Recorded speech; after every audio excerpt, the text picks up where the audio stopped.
Okay. Ngayon, gagawa naman tayo ngayon ng chicharon bulaklak. Kaya ngayon, ang gagawin ko, nagaya ko ito. Gaya-gaya lang ito ha. Ginagaya ko lang ito.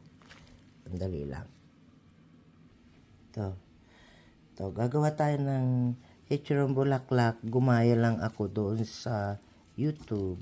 So, lalagyan natin ng maraming asin. Kasi panghugas daw ito. Ay para malinis.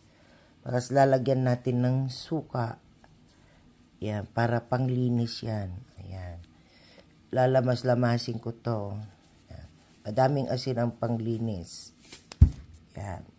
Kaya ipapakita ko mamaya. Pero, mamaya ang gagawin ko, itatry ko na lulutuin ko ito sa ano ba?